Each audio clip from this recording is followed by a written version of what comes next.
Hello guys, आप देख रहे हैं रूपा सेल्फ स्टडी चैनल। तो हम एनसीईआरटी के कुछ इंपॉर्टेंट क्वेश्चन पढ़ेंगे जो कि ऑल कंपटीशन में पूछे जाने वाले क्वेश्चन हैं।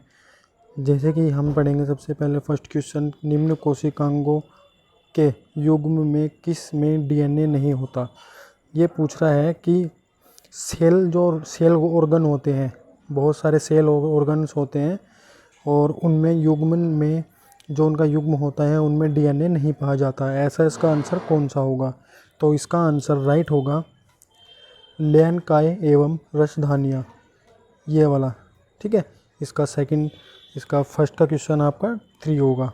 और नेक्स्ट क्वेश्चन की बात करें तो हम इसमें पूछा गया है जैव अणुओं के एक मिश्रण में किससे उपचार करके डीएनए अवक्षेपण को प्राप्त किया जा सकता है। ये पूछ रहा है कि जैव अणुओं के एक मिश्रण में किससे उपचार करके डीएनए अवक्षेपण को प्राप्त किया जा सकता है। तो इसका आंसर आपका क्या होगा?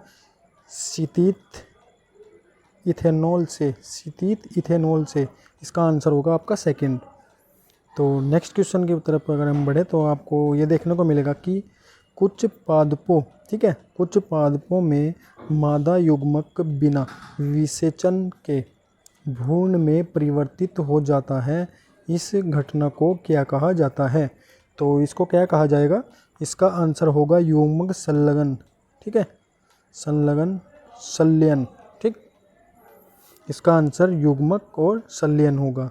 और फोर्थ क्वेश्चन की अगर हम बात करें, इसमें पूछा गया है बीज में अवशिष्ट बीजांड काय को क्या कहा जाता है।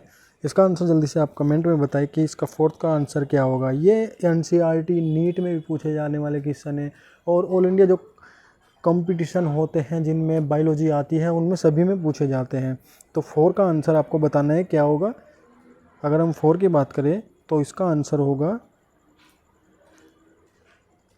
परिभ्रूण पोषक। ठीक, परिभ्रूण पोष, इसका आंसर ये होगा पेरिस्पर्म। ठीक, इसका आंसर ये होगा। और 5 क्वेश्चन की बात करें हम, थियोबैसिलस जीवाणुओं का एक समूह है। जो थियोबैसिलस है जीवाणुओं का एक समूह है जो निम्नलिखित में से कौन सा कार्य करने में सहायता करते हैं। तो 5 का आंसर बताइए क्या होगा। 5 का आंसर होगा 3, नाइट्रीकरण। तो इसका आंसर होगा नाइट्रीकरण। और 6 क्वेश्चन की अगर हम बात करें, 6 क्वेश्चन में इसमें पूछा गया है कि जाइलम किसका स्थानांतरण करता है। जाइलम किसका स्थानांतरण करता है? तो इसका आंसर क्या होगा? इसका आंसर होगा 4।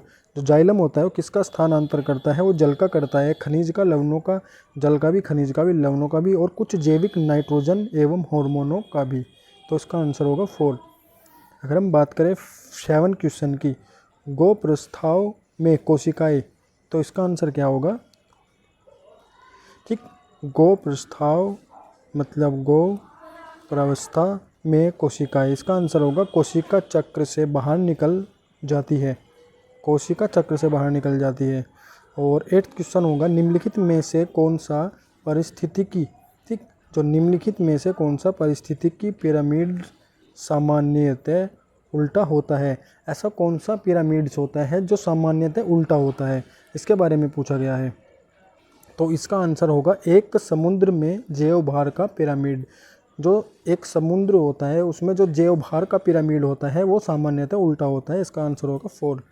और 9 क्वेश्चन की अगर हम बात करें, इसमें पूछा गया है उस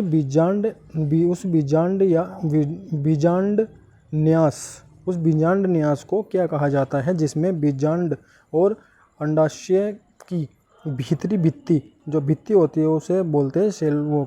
इसे भित्ति बोलते हैं, सेल वॉल भी बोल सकते हैं। इसकी भित्ति जो होती है, ठीक है, भीतरी भित्ति एंडो वाली, तो भित्ति पर परिधीय भाग में विकसित होता है।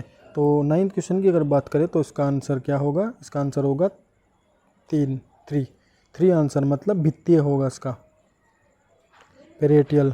ठीक है, प्राइटियल, इसका आंसर होगा भित्तीय। और अगर हम बात करें 9 क्वेश्चन की, ओके, अगर हम 9 क्वेश्चन की अगर हम 10 क्वेश्चन की बात करें तो उसमें पूछा गया है कि निम्न प्रोटोकॉल में किसका उद्देश्य वायुमंडल में क्लोरोफ्लोरोकार्बोनेट के उत्सर्जन को कम करता है। ठीक है, क्लोरोफ्लोरोकार्बोनेट को उसके उत्सर्जन को कम करता है। ऐसा कौन सा प्रोटोकॉल है? तो इसका आंसर क्या होगा?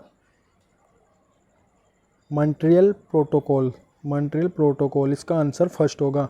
ठीक, आज की वीडियो में इतना ही। वीडियो अच्छा लगे तो लाइक करो, शेयर करो और सब्सक्राइब चैनल को जरूर कर दे, क्योंकि ऐसी बायोलॉजी और ऑल कंपटीशन जो होते हैं टीजीटी, पीजीटी और टीचिंग के रिलेटेड ऐसी वीडियो नोटिफिकेशन आपको इस चैनल पे मिलने वाली है।